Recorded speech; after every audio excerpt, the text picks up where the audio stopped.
बांग्लादेश में बहुत सारे हंगामे हो रहे हैं और बांग्लादेश में हंगामे होने के बाद पाकिस्तानी मीडिया का इसके बारे में रिपोर्ट आया है। पाकिस्तानी मीडिया का कहना है कि वो एक बांग्लादेशी कौम है जो अपना हिस्सा लेने के लिए और अपनी बात मनवाने के लिए गवर्नमेंट के साथ लड़ चुकी है, लेकिन दूसरी तरफ पाकिस्तान की सोई हुई आवाम है जो अपनी गवर्नमेंट के खिलाफ भी नहीं निकल सकती। तो आज इस पाकिस्तानी मीडिया की रिपोर्ट को देखेंगे जिसमें वो कह रहे हैं कि बांग्लादेश की कौम इतनी गैरतमंद है कि वो अपना हिस्सा लेने के लिए अपनी गवर्नमेंट के साथ लड़ी, लेकिन पाकिस्तानी आवाम जो है वो घरों में सोई हुई बैठी है लेकिन अपना हिस्सा लेने के लिए बाहर नहीं निकलते। आइए पहले पाकिस्तानी मीडिया का रिपोर्ट देखते हैं, इसके बारे में आपके साथ बात करते हैं। अस्सलाम दोस्तों, कोटा सिस्टम के खिलाफ बांग्लादेशी तलबा की पुरजोर तहरीक के सामने बांग्लादेशी हुकूमत ने घुटने टेके तो पाकिस्तान के सोशल मीडिया के ऊपर यह डिस्कशन जोर पकड़ने लगी कि शायद बांग्लादेशी तलबा का शोर पाकिस्तान की सोई हुई आवाम को जगा दे।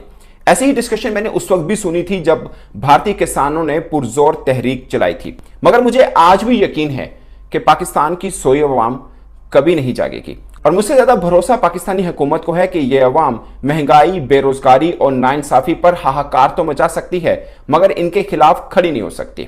और पाकिस्तान में एक आम बात समझी जाती है कि महंगे पेट्रोल के साथ अगर हुकूमत यह हुक्म भी सादर कर दे कि हर बंदे को दो दो जूते भी पड़ेंगे तो पाकिस्तानी अवाम जूते मारने वालों की तादाद बढ़ाने का मुतालबा करेगी मगर इस जुल्म के खिलाफ कभी खड़े नहीं होगी। माजरत के साथ ये जो मैंने एक छोटा सा एक लाइन बोली, मगर ये पाकिस्तान में बहुत इस मामले को डिस्कस किया जाता है। इस व्लॉग के अंदर मैं डिस्कस ये करना चाह रहा हूं कि बांग्लादेशी जो तलबा हैं वो बेसिकली प्रोटेस्ट क्यों कर रहे हैं और अब जबकि उनका मुतालबा मान लिया गया है तब भी वो प्रोटेस्ट क्यों कर रहे हैं, उसके पीछे रीजन क्या है और पाकिस्तान के अंदर सोशल मीडिया के अंदर ये प्रोटेस्ट क्यों डिस्कस हो रहा है। और थोड़ी सी बात यह कि भारतीय किसानों ने जब प्रोटेस्ट किया था तो उस वक्त भी पाकिस्तान के अंदर डिस्कस क्यों हो रहा था। दोस्तों, बांग्लादेश के अंदर जो ओपन मेरिट के ऊपर सरकारी असामियां हैं वो 56% उनकी भर्ती की जा रही थी, जिसके ऊपर 2018 में तलबा खड़े हुए थे और इसको हुकूमत ने खत्म कर दिया था। अगर इससे पहले एक बात समझने की जरूरत है कि 30% जो भर्तियां थीं वो आजादी की तहरीक में हिस्सा लेने वालों के बच्चों को नौकरियां दी जाती थी और तलबा ये समझते थे कि उसमें ज्यादातर तादाद अवामी लीग जो कि हसीना साहिबा की पार्टी है उनके लोगों को दी जाती है। और मेरी कुछ लोगों से डिस्कशन भी, उन्होंने बोला कि कुछ ऐसे भी बच्चे थे जिनकी डिग्रियां भी जारी थी तब भी उनको नौकरी इस कोटा सिस्टम की वजह से यानी गलत तरीके के साथ उनको नौकरियां दी गई, जिसके खिलाफ जो तलबा थे 2018 में भी खड़े हुए और अब जब मुतासरा पार्टी जो थी यानी लोग जो थे वो हाई कोर्ट गए और हाई कोर्ट ने हुकूमती उस फैसले को खत्म किया और दोबारा से ये कोटा सिस्टम राइज कर दिया, यानी दोबारा से 30% जो आजादी की तहरीक में हिस्सा लेने वाले लोग थे उनको, उनके बच्चों को नौकरी का दोबारा से खोल दिया गया सिस्टम, जिसके ऊपर तलबा फिर से प्रोटेस्ट किए। तकरीबन काफी हफ्तों से प्रोटेस्ट चल रहा है मगर जुमेरात से इस प्रोटेस्ट ने जोर पकड़ा और मुख्तलिफ जो इंटरनेशनल न्यूज एजेंसीज हैं वो मुख्तलिफ रिपोर्ट करी है, मगर आप कह सकते हैं मुहतात अंदाजे से कि दर्जनों जो तलबा हैं वो जाँ बहक हुए इस तहरीक के अंदर। और सुप्रीम कोर्ट ने इसके ऊपर स्टे ऑर्डर लिया था और 7 अगस्त को दोबारा हेयरिंग होनी थी, मगर जितना तलबा ने प्रोटेस्ट किया उसके बाद इतवार को सुबह 10:30 बजे हेयरिंग हुई और 1:30 बजे तक हेयरिंग चलती रही। उसके बाद दोबारा से उस कोटा सिस्टम को खत्म कर दिया। अव्वल तो उससे पहले स्टे ऑर्डर दिया हुआ था और जो मैंने आपको बताया कि 7 अगस्त को हेयरिंग होनी थी, मगर तलबा की पुरजोर एहतजाज के बाद हेयरिंग जो है वो संडे को की गई, छुट्टी वाले दिन की गई और खत्म कर दिया गया और अब 93% ओपन मेरिट जो है वो रखा गया है और 7% कर दिया गया, जिसमें से सिर्फ 5% ऐसा है जिसके अंदर आजादी की तहरीक में हिस्सा लेने वाले के बच्चों को भी नौकरी मिल सकती है, वो 5% है। बाकी मिनॉरिटी है, वीमेन है और डिसेबल वगैरह और जो थर्ड जेंडर है उनके लिए है। सॉरी, वुमेन मैंने बोल दिया। तो ये है सिस्टम।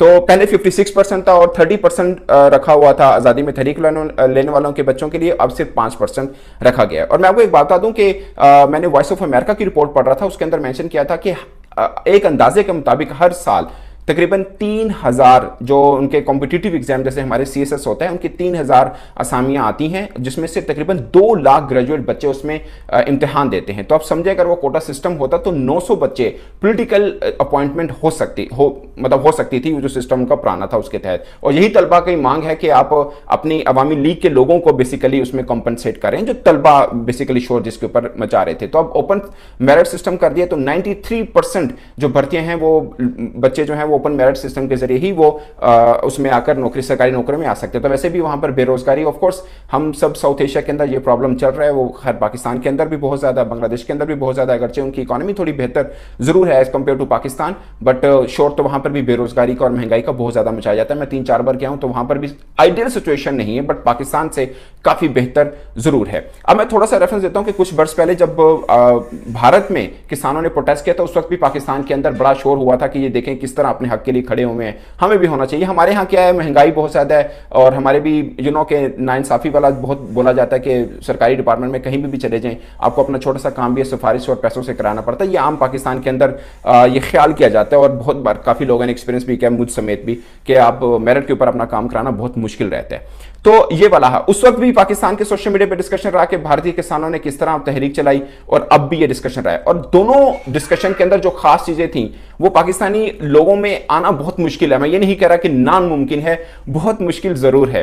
तलबा ने, बहुत लोग पाकिस्तान में अबू सईद का जिक्र कर रहे हैं जिन्होंने यूं अपनी छाती को सामने किया। मैं ये नहीं रिकमेंड करता कि कभी प्रोटेस्ट हो तो आप भी यूं कर लें, बट वो हीरो हैं बांग्लादेशी तलबा के, बहुत उनको के बनाया जा रहा है। बहुत लोगों को शायद पता भी होगा पाकिस्तान के अंदर भी कि उन्होंने पुलिस के सामने यूं किया और बाद में उनके ऊपर फायर भी हुआ। तो ये एक है। बट पाकिस्तान के अंदर आपको एक, जो मैं कहता हूं कि जितना मामला चल रहा है पाकिस्तान के अंदर, हमेशा शोर जरूर मचाया जाता है। वो चाहे मैंने जब से होश संभाला है, ये शोर मैंने हर साल बजट के दौरान भी सुनता हूं, जब महंगाई होती है तब भी सुनता हूं, मगर कभी कोई ऐसा नहीं हुआ कि उठ खड़ा हुआ हो। और पाकिस्तान कौम के बारे में माजरत के साथ आमतौर पर परसेप्शन लिया जाता है कि हम शोर मचाते हैं मगर खड़े नहीं होते। जैसे आप भारतीय किसानों का हम जिक्र करते हैं, तो भारतीय किसानों का आप देख लें, मुझे आज भी याद है कि भारतीय, मैं एक छोटी सी एग्जांपल देता हूं चूंकि हम मीडिया से रिलेटेड हैं, कि भारतीय जितने भी फनकार थे वो सब उस प्रोटेस्ट के अंदर शामिल हुए थे। और जो शामिल नहीं होता था उनकी तरफ से मांग की जाती थी कि इनकी कोई फिल्म नहीं देखेगा, इनके कोई गाने नहीं सुनेगा, तो सब हुए थे। मुझे याद है एक बार एक प्रोटेस्ट में एमी विर्क नहीं आए थे तो उनके ऊपर काफी शोर मचा था, बाद में उनको वीडियो बनाकर माजरत करनी पड़ी थी। और तो आप लोगों ने रिपोर्ट देखी होगी, पाकिस्तानी मीडिया के एक एंकर का कहना है कि भाई बांग्लादेश की आवाम, बांग्लादेश के जो लोग हैं वो बहुत गैरतमंद है, इसलिए वो अपना हिस्सा लेने और अपना मकसद हासिल करने के लिए अपनी गवर्नमेंट के साथ लड़ चुकी है। तकरीबन 10 दिनों तक ये हंगामे चले, इसके बावजूद जो है ना बांग्लादेशी स्टूडेंट, बांग्लादेश के अवाम पीछे नहीं हटे। लेकिन अगर हम पाकिस्तानी अवाम की बात करें तो वो सोई हुई होती है और अपना हिस्सा लेने के लिए और अपना जमीर जो है वो उनका सोया हुआ है, वो अपने गवर्नमेंट के खिलाफ या अपने हिस्सा लेने के लिए बात नहीं कर सकते। पाकिस्तान में अगर हम कश्मीर की बात करें तो आज से 2 महीने पहले वो अपना हिस्सा लेने के लिए निकले थे। आज वहां पे बिजली का यूनिट 3 रुपए है, लेकिन पूरे पाकिस्तान में कहीं 17 रुपए, कहीं 40 रुपए, कहीं कहीं पे तो इससे भी ज्यादा का यूनिट मिलता है बिजली का। लेकिन पाकिस्तान की अगर बात करें तो पाकिस्तान की आवाम सोई हुई है। पाकिस्तानी एंकर का कहना और उनका कहना है कि बांग्लादेश की आवाम इतनी गैरतमंद है कि वो अपनी गवर्नमेंट के सामने डट चुकी है। जब तक उनके मुतालबात नहीं माने गए तब तक वो रोडों से नहीं गए, और बांग्लादेश की गवर्नमेंट ने भी उनके मुतालबात जो है माने। वैसे अगर हम बांग्लादेश को देखें तो बांग्लादेश में जितने भी हंगामे हुए वो पाकिस्तान की वजह से हुए थे। जो लोग 1971 में पाकिस्तान के खिलाफ लड़े थे उनको गवर्नमेंट जॉब दी जा रही थी, लेकिन बाकी लोगों को नहीं दी जा रही थी, जिसके खिलाफ जो है ना बंगाली लोग जो है वो काफी गुस्सा हो गए, वो निकल गए रोडों पे और पूरे मुल्क को जाम कर दिया। इसके बाद पाकिस्तानी, इंटरनेशनल और पूरी दुनिया में इसके बारे में लोग जो है वो निकले। यहाँ पे कर्फ्यू भी लगा, इंटरनेट भी बंद हुआ और बहुत सारी और भी चीजें हुई थी। पाकिस्तानी आवाम सोई रही और बंगाली लोग जागी रही और वो उन्होंने अपना हिस्सा ले लिया।